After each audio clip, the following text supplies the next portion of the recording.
क्यों 75 वर्ष से 90% कब्जा जमाए बैठे हैं वो हमारे हक अधिकार पर? क्यों हमारे बच्चों का भविष्य छीन रहे हैं और क्यों आने वाले बच्चों का भविष्य छीनने के लिए चले हैं? क्यों हमारे बहुसंख्य समाज पर अत्याचार अन्याय हुआ? क्यों मूंछ रखने पे मारा जा रहा है? क्यों घोड़ी पे चढ़ने पे मारा जा रहा है? क्यों अंतिम संस्कार शमशान में नहीं करने जा रहा है? क्यों आरक्षण को तोड़ा जा रहा है? और ओबीसी का आज 40 केंद्रीय विश्वविद्यालय में एक भी प्रोफेसर नहीं है, जो देश का सबसे ज्यादा संख्या में। मैं ये कहना चाहता हूँ कि आज ये प्रमुख मुद्दे हैं कि इस आने वाले 15 तारीख से संसद के सत्र के अंदर माननीय काशीराम की जयंती पर माननीय प्रधानमंत्री से इस धरती से बहुसंख्य समाज के सभी संगठनों की एक चेतावनी है। अगर आप जातिगत जनगणना नहीं कराओगे तो आने वाले टाइम में तमाम बहुसंख्य समाज के संगठन ये रथ यात्रा के माध्यम से जो आखिरी कश्मीर से कन्याकुमारी अटक से कटक दक्षिण से पश्चिम उत्तर से दक्षिण तक जहाँ भी बहुसंख्य समाज का आखिरी व्यक्ति बैठा, चाहे वो आदिवासी है, दलित है, पिछड़ा माइनॉरिटी है, ओबीसी है, कोई भी है, उसके घर घर जाएंगे, उसको जगाएंगे और आने वाले विधानसभा लोकसभा चुनाव में वोट की ताकत से और जन समर्थन की आंदोलन की ताकत से आपको उखाड़ फेंकने का भी काम करेंगे। दूसरा हमारा मुद्दा है जो बाबा साहब ने हमें वोट की ताकत दी थी, जो 90 के दशक से पहले जो है ब्लेड पेपर के टाइम पे भी बूथों को लूट लिया जाता था इन सामंतवादियों की वजह से। फिर बाद में जो ईवीएम आई, कहीं ना कहीं उस ईवीएम ने बाबा साहब की वोट को बिल्कुल खत्म कर दिया गया, क्योंकि ईवीएम को सेट किया जाता है और ईवीएम को सेट कर हम साइकिल पर हाथी पर वोट देते हैं और हमारी वोट कमल पर चली जाती है। कहीं ना कहीं ये लोग जो है छल द्वारा, ईवीएम द्वारा हमारी वोट की ताकत भी खत्म करने के लिए बिल्कुल तैयार बैठे हैं। ना तो ये हिंदू की सरकार है और ना ही ये आज की डेट में किसी और धर्म की सरकार है। ये सरकार है ईवीएम द्वारा बनी हुई चुनी हुई सरकार है, ये हमारी वोट की ताकत से सरकार नहीं बनी। हम कहना चाहते हैं देश के अंदर एक मुद्दा उठ रहा है, हिंदू राष्ट्र, हिंदू राष्ट्र, हिंदू राष्ट्र। हर आदमी बीजेपी का, आरएसएस का हिंदू राष्ट्र की बात करता है। सुबह टीवी खोलो तो हिंदू राष्ट्र, सुबह शाम पार्क में जाओ तो हिंदू राष्ट्र, जहाँ भी प्रोग्राम में जाओ हिंदू राष्ट्र। मैं कहना चाहता हूँ जब देश में 9 साल से आप ईवीएम द्वारा सत्ता में बैठे हुए हो, आज प्रधानमंत्री हिंदू, आज राष्ट्रपति हिंदू, चुनाव आयोग हिंदू, न्यायपालिका हिंदू, पूरे देश में सारे मंत्री हिंदू, सारी सरकारें हिंदुओं की है, तो फिर क्या इस देश में कोई प्रधानमंत्री मुसलमान मरेगा उस दिन हिंदू राष्ट्र की घोषणा करेगा? क्यों नहीं है लॉकडाउन की तरह 8 बजे आकर, क्यों नहीं नोटबंदी की तरह 8 बजे आकर ये घोषणा कर देता है कि कल से हिंदू राष्ट्र बना दिया गया? ये देश ना पहले हिंदू राष्ट्र था, ना किसी ग्रंथ में आज तक हिंदू की कोई बात है, लेकिन उनको ये पता है ये देश धार्मिक देश है, धार्मिक भावना से चलता है। कहीं ना कहीं SC ST OBC के लोग आज भी 99% धर्म से जुड़े हुए हैं और उनको वो बांटते हैं धर्म के नाम पर। अगर मुसलमान तुम्हारे खिलाफ है, ये दुश्मन है, इसलिए SC ST के लोगों को बांटकर और मुसलमान की अलग कर हमें हिंदू बनाकर हमारी वोट की ताकत हथियाना चाहते हैं 24 के अंदर। इसीलिए वो बागेश्वर बाबा जी को लिया। मैं कहना चाहता हूँ वो पर्चा अपने भाई का क्यों नहीं देखा उसने, जो वो एक दलित की लड़की की शादी में जाके बंदूक दिखाकर उसको गालियां बक रहा था? कहाँ क्या है उसको एक किसी दलित की लड़की की शादी में आशीर्वाद के अलावा उसको बंदूक लहराने का, गाली बकने का? क्या बाबा साहब ने यही सिखाया? कहीं ना कहीं ये सब ढोंगी है और ये 24 की तैयारी, इसके अंदर बहुत बड़े लेवल पर बड़े बड़े बाबा है वो इकट्ठे हो गए हैं।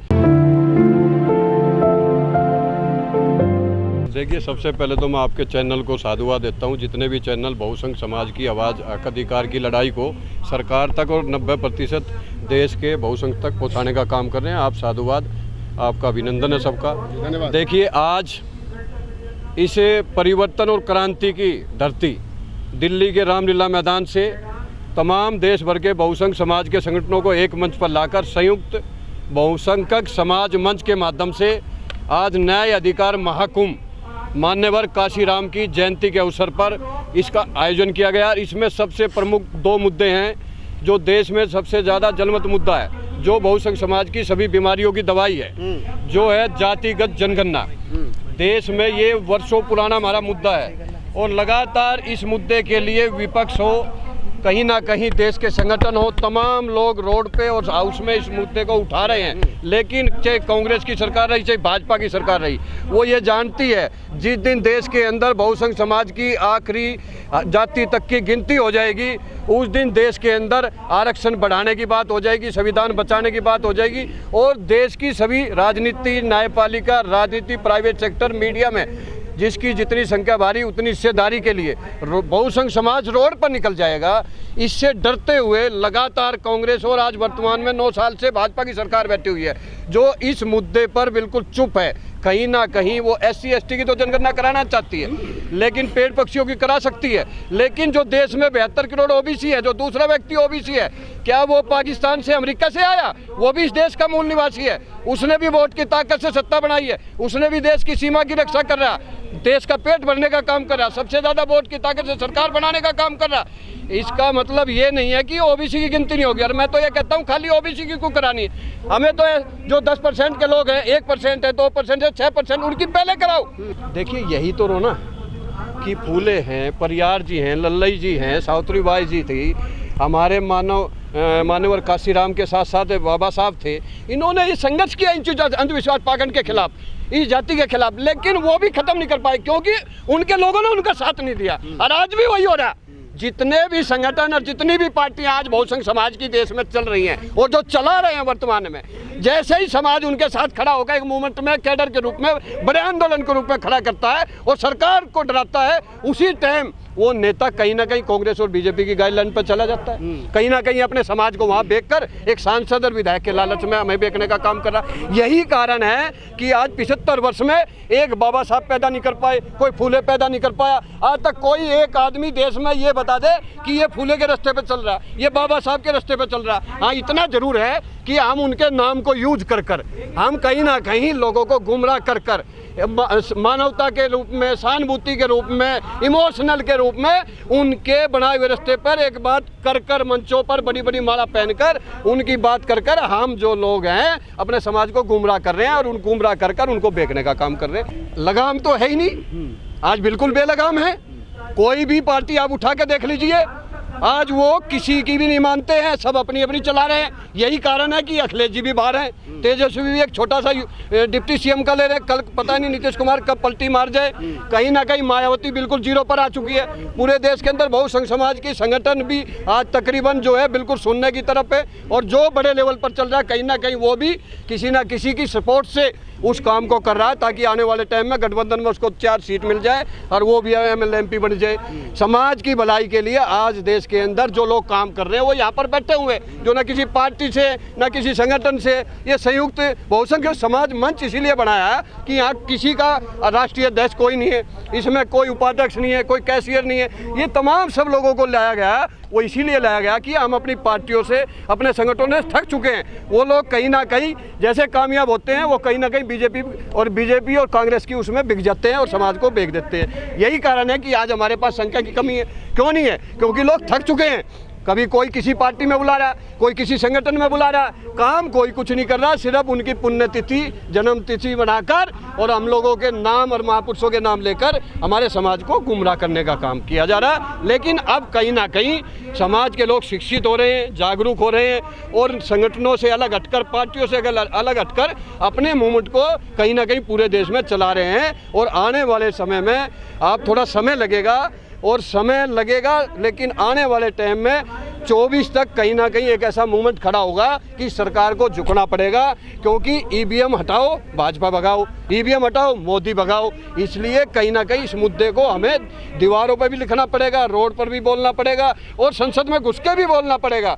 और सबसे बड़ा दुर्भाग्य तो आज ये है, हमें ना 23 की तैयारी करनी चाहिए ना 24 की करनी चाहिए। अब सब लोग मंच पर बोल रहे हैं 24 की तैयारी करो, सत्ता की तैयारी करो। मैं ये कहना चाहता हूँ कि बाबा साहब ने संविधान में रिजर्व सीट दी थी। आज हमारे 130 के आसपास SC ST के सांसद बैठे हुए हैं, OBC के मिला के इस देश में प्रधानमंत्री 272 पे बनता है, हमारे 300 के आसपास है सारे। अगर हम लोग ये मंच यहाँ लगाकर और जितने भी हमारे सांसद हैं, चाहे वो राज्यसभा चाहे लोकसभा के अंदर है, उनके क्षेत्रों में उनका समाज से बहिष्कार और उनके घर का घेराव करो और उनको बोलो, अब सारे एक मंच पे आओ और प्रेस कॉन्फ्रेंस कर प्रधानमंत्री को ये कहो कि अगर जातिगत जनगणना नहीं कराओगे और हमारी संख्या के हिसाब से नहीं दोगे तो हम आपसे इस्तीफा दे देंगे। ये सरकार कल गिर जाएगी। अगर विधायक हमारे पूरे देश में इतने हैं, अगर वो प्रेस कॉन्फ्रेंस करके अपने मुख्यमंत्री को बोल दे तो कल देश में 28 से 32 राज्यों में एक भी सरकार किसी मन्नुवादी की नहीं रहेगी, सब सरकार खत्म हो जाएगी। अब हमें लड़ाई चुनाव से पहले EVM की और अपने चुने हुए सांसदों से लड़नी पड़ेगी, क्योंकि हमें गैरों ने नहीं, हमें अपनों ने लूटा और आज भी अपने लूट रहे हैं। अगर उनमें दम होता और हमारी सामाजिक न्याय की हक अधिकार की लड़ाई लड़ते तो आज हाउस के अंदर जातिगत जनगणना हमारी अब की बार हो जाती, आज बैलेट पेपर से चुनाव हो जाते। आज जो ठेकेदारी देश को ये कह रहा था मैं देश नहीं बिकने दूंगा, घेल बेल रेल देश बस अड्डा हवाई अड्डा, हमारी बिजली कंपनियां हो, LIC हो, देश के 28 बैंक से 12 से अब 8 हो रहे हैं, क्योंकि सारे बैंकों का पैसा एक ही आदमी को दे दिया, अडानी अंबानी को। आज अडानी जैसे नीचे आता है वैसे देश की धक धक हो जाती है, बैंकों की LIC की ऐसी हो जाती है। क्यों? सारा पैसा तो हमारे देश के टैक्स का पैसा है। आज बैंक घबरा चुके थे, अब जैसे अंबानी जो है आज 7वें नंबर से 21वें पे आ गया, लेकिन कहीं ना कहीं देश का प्रधानमंत्री फिर उसको सपोर्ट करके ऊपर ला रहा, क्योंकि कहीं ना कहीं आज BBC का मामला हो, इनवर्क का मामला हो, कहीं ना कहीं बहुसंघ समाज के EVM का मामला हो, जातिगत जनगणना का मामला हो, इनसे उसको ये लगने लगा कि कहीं ना कहीं बहुसंघ समाज अब रोड पर निकल चुका है, इससे वो घबराई हुई है और इसीलिए कहीं ना कहीं वो बाबा को निकाल रही, कहीं ना कहीं हिंदू राष्ट्र की बात करने लग जाती है, कहीं धर्म की बात करने की कोशिश कर रही है, बिल्कुल गुमराह करने की बात कर रही है और गुमराह कर रही है। और सही पूछो तो हम हो रहे हैं गुमराह। अगर आप गुमराह नहीं होते तो आज रामलीला मैदान में 1 लाख नहीं 10 लाख आदमी होते हैं। हम गुमराह हो रहे हैं, ये सच्चाई है, फैक्ट है। लेकिन फिर भी हम देशभक्त है, कर्मयोगी है, क्रांतिकारी है। कम हो ज्यादा हो, हमारे बाबा साहब ने अकेले ने क्रांति ला दी, ये देश का संविधान लिख दिया, वर्ल्ड में किसी का संविधान नहीं है, सबसे ज्यादा डिग्रियां ले ली।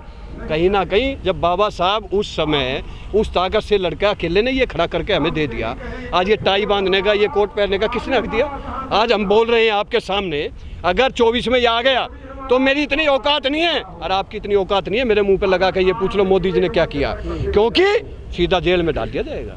इसलिए 24 को मद्देनजर रखते हुए हम सब लोगों को बहुसंघ समाज तक आवाज़ पहुंचानी चाहिए और उसको रोड पर निकलना पड़ेगा, बहन बेटियों बच्चों के साथ, और अपने समाज के संगठनों का और हमारे समाज के नेताओं का, पार्टियों का बहिष्कार करो जो समाज की बात नहीं करे।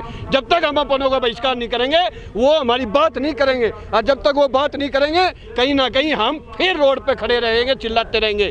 और कोई कहता है कि नए पैदा करो, अरे नए का क्या भरोसा, वो भी जाके बीजेपी की गाइडलाइन में बिक जाए, कांग्रेस की गाइडलाइन में बिक जाए। हमें तो आज वर्तमान में जो चाहिए, आज वर्तमान में जो हमारे सांसद है उनसे लड़ाई लड़ने की जरूरत है। अगर यही 1000 सांसद अब एक सांसद की कोठी पे चले जाए, हमारे विधायक जितने भी लोग आए हुए हैं, उसकी हिम्मत नहीं हमारी बात नहीं उठाई।